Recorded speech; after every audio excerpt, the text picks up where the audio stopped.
Now, a High Court judge is due to start considering further issues in the case of 23-month-old Alfie Evans here, who's been at the centre of months of legal dispute. Alfie's father says his son has been breathing unaided for more than 9 hours since his life support machine was turned off. So does the state always know best, or should it be parents who get to make decisions in cases like these? Let's discuss with independent MEP from the North West, Stephen Woolfe, and Dominic Wilkinson, the Director of Medical Ethics at the Oxford Uehiro Centre for Practical Ethics. Gentlemen, thanks for waiting and speaking to us this afternoon. Mr Woolfe, if I can start with you. You've been supporting the parents. You obviously believe it's the parents' right to make this decision. What do you see as the problems within the legal system as it is right now? I think it's not just the legal system. It's actually also the medical system and the trusts themselves. What I've found in my time looking at this case and previous to that of the Aisha King and also Charlie Gard is that we have an institutional arrogance, a belief that they can never do anything wrong. And as a consequence of that, they are willing to make the decision to end life, notwithstanding the fact that there are alternative options out there. Take the case of Aisha King. They said very clearly, the trust, that the child would die. There was no way, and they had to end life. It took the father taking the child out of the country, and now what do we know about Aisha King?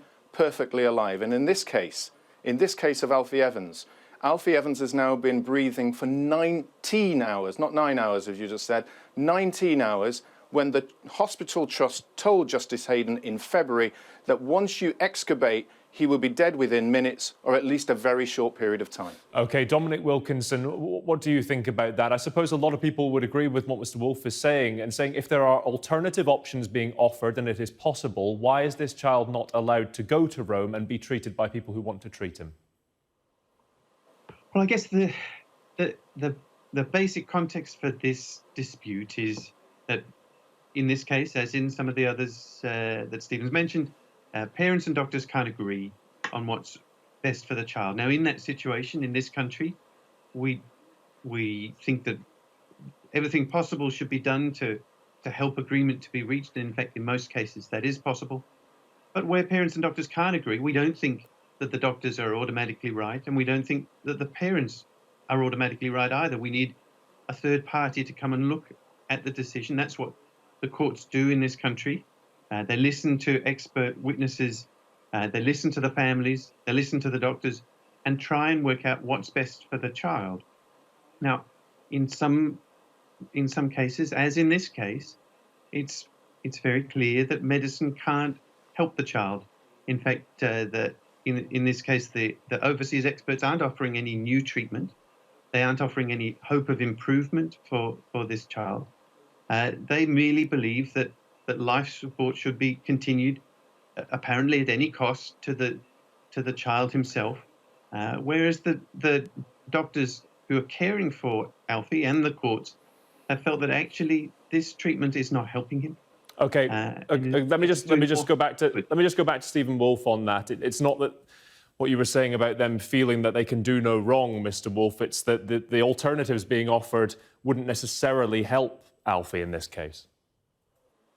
I think what we have here is Macmillan, former Prime Minister, once said, we have not overthrown the divine right of kings for the divine right of experts. And what I have seen in the court cases, it's the expert lawyers and the experts in terms of the doctors saying that there is no opportunity for him to be taken off to, in this case, the Bambino Hospital in Rome. And what we have seen here is that there has been no diagnosis of Alfie Evans, its particular case, other than that they say that the brain has deteriorated so badly that they have to end life. And what we have an opportunity is in the Bambino Hospital is to explore this particular illness to see if there is an opportunity either to seek further treatment, and if not, then there is a different type of palliative care.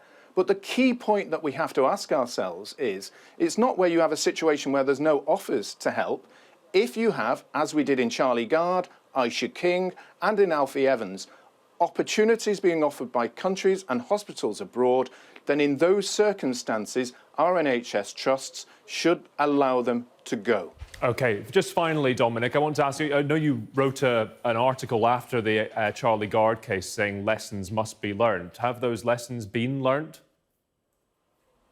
Well, I don't think so at this point. I think there are lots of people who are very concerned, both by that case and by this, about the impact of these very protracted legal disputes on families, on the children at the heart of them, and on the health professionals who, notwithstanding some of the things that have been suggested by Stephen, are focused entirely on what's best for the child.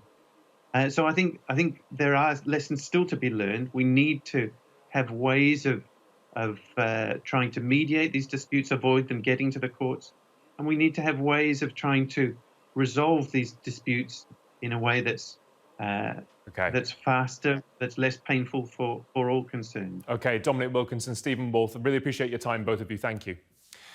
Today, President Macron is visiting President Trump in the United States. First state visit by a foreign leader since Mr. Trump won the... We will make America great again.